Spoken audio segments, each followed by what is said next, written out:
It's very funny to come to California, you know, when you've lived elsewhere and it's been an ideal, and suddenly you wake up and you realize you're there.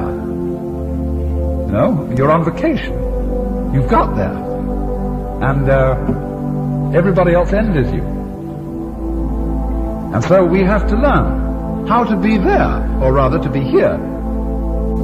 Of course, it is always possible to construe the thing in another way, and to say, yes, it may be a game, but it's a ghastly game, it's a grim game. It's like a child who's caught a fly alive and is picking the wings off it. The universe is that sort of scheme. It's a trap. It's a thing that gives you hope. There's always dangling possibilities in front of you to keep you going, but then it grinds you up. And then it revives you a little, like a master torturer, keeping a person alive in order to experience pain. There is a kind of inverted mystical experience that people occasionally have, where they see the whole universe as this sort of trap, and everything looks crummy. People look as if they're made of plastic, and aren't really people, but only make-believe people. They're mechanisms which are going yakety-yak and pretending that they are really there and alive.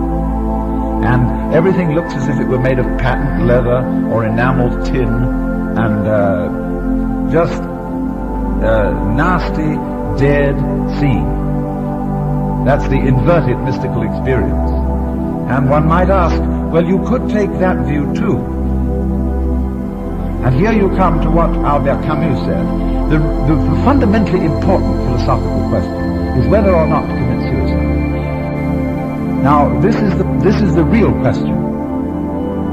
Is the game worth the candle? If you think no, then you better commit suicide. That's the logical thing to do. If, on the other hand, you're not sure, then you better make up your mind. Because if you're going to go on with the game of life and not be sure as to whether it's really worth going on, you'll make a mess of it. That's quite certain. It's like doing something evil, like telling a lie. If you're going to tell a lie at all, you have to make it stick. And so make it good. Don't wobble when you lie, because someone will find you out, and it'll all fall apart, and it'll be worse than if you never did it. So if you make up your mind that you're going to do something evil, you have to have like a golf swing, follow through. And so in the same way with going on living at all, if you're going to gamble, gamble. And so either suicide or gamble seem to me to be the great alternatives of this life. And what will the gamble be? The gamble, or the gaming, has to rest on the assumption that this game is superb. No other assumption will work. If I may put it in another way, the game is to be trusted. The universe, you yourself, it is fundamentally to be trusted. And this is the act of faith which underlies all gambling. Because if you don't make that assumption as absolutely basic, the game will not work. Now this is where one must consider game theory in relation to ethics. What are the characteristics of a workable game? A viable game, as biologists would call it.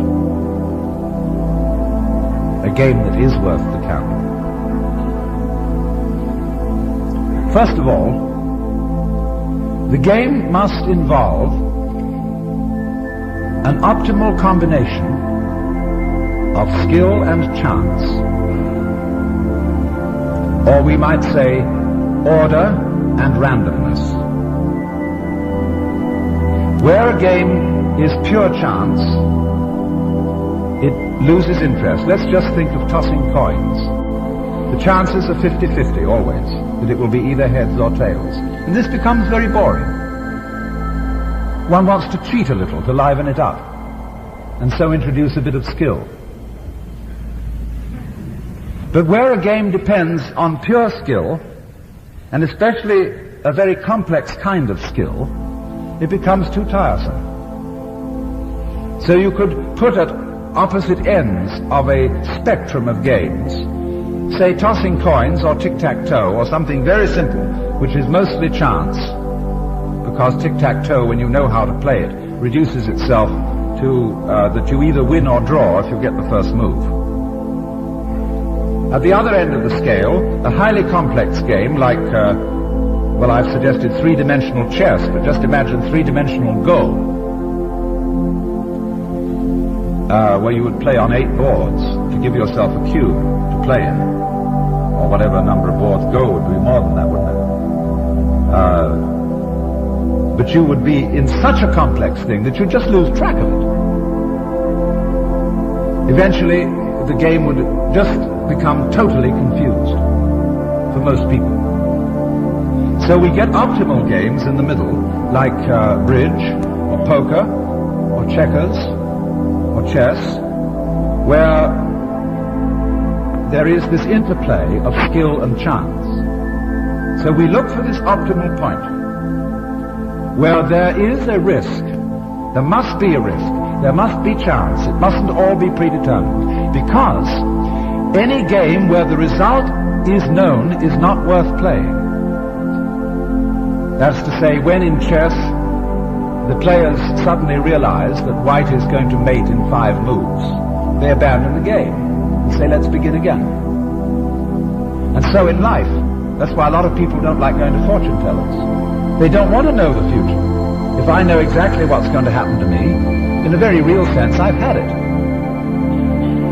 So let's finish it up and begin again, turn in the check. You see, the whole fun of the situation of a game is that you don't know the outcome, and that's why it's worth playing. This is one characteristic of a viable game, a certain combination of skill and chance.